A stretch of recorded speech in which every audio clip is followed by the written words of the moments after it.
കഴിഞ്ഞ ക്ലാസ്സിൽ നമ്മൾ പാഠഭാഗം എടുത്തു കഴിഞ്ഞു, ഒരു പ്രവർത്തനം ചെയ്തു കഴിഞ്ഞു. ഇന്നത്തെ ക്ലാസ്സിൽ നമ്മൾ മറ്റൊരു പ്രവർത്തനത്തിലേക്ക് കടക്കുകയാണ്. എതിരായ പദം കണ്ടെത്താം. തുറക്കുക, അടയ്ക്കുക, അതവിടെ തന്നിട്ടുണ്ട്. അടുത്തതൊക്കെയാണ് നമ്മൾ കണ്ടുപിടിക്കേണ്ടത്. അധികം, അല്പം, ശരി, തെറ്റ്, മെല്ലെ, വേഗം, താഴെ, മുകളിൽ. ഇതാണ് വിപരീത പദങ്ങളാണത്. ഓപ്പോസിറ്റ് വേർഡ്സ് എന്ന് പറയും ഇംഗ്ലീഷിൽ. അതിനെയാണ് വിപരീത പദങ്ങളാണ് നമ്മളിപ്പോൾ പഠിച്ചു കഴിഞ്ഞത്.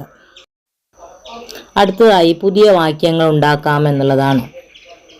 നമ്മൾ തന്നിട്ടുള്ള പദത്തിൽ നിന്ന് പുതിയൊരു വാക്യം ഉണ്ടാക്കുക. അപ്പം പാഴാക്കി കളയുക എന്നുള്ളതാണ് നമ്മുടെ വാക്ക്. അതിന് നമ്മളൊരു വാക്യം ഉണ്ടാക്കി. എന്താണത്?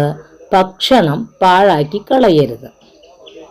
ഇനി വേറെയും നിങ്ങൾക്ക് താഴെ ഒരു വരയുണ്ട്, വേറെ നിങ്ങൾക്ക് കണ്ടെത്താം. അടുത്തത് പരക്കം പായുക. അതിനെന്താ പറയും? ആളുകൾ വെള്ളത്തിന് വേണ്ടി പരക്കം പാഞ്ഞു. പരക്കം പായാന്ന് വെച്ചാൽ പരിഭ്രാന്തരായിട്ട് അങ്ങോട്ടും ഇങ്ങോട്ടും ഓടുക. അത്യാവശ്യമല്ലേ വെള്ളം. അപ്പം അതുപോലെ വേറൊന്നും നിങ്ങൾക്ക് എഴുതാം കേട്ടോ. അടുത്തത് വേർതിരിച്ചെഴുതാം എന്നുള്ളതാണ്. അതിൽ ഒരെണ്ണം തന്നിട്ടുണ്ട്. ഭൂമിക്കടിയിൽ, ഭൂമിക്ക് അടിയിൽ, അങ്ങനെ രണ്ട് പദങ്ങളായിട്ട് തിരിച്ചെഴുതണം. ഇലകൾക്കിടയിലൂടെ, ഇലകൾക്ക് ഇടയിലൂടെ, താഴ്ന്നിറങ്ങുക, താഴ്ന്ന് ഇറങ്ങുക. താഴെ ഒന്നുകൂടി ഉണ്ട്, അത് നിങ്ങൾ സ്വന്തമായിട്ട് എഴുതാം. Okay, thank you.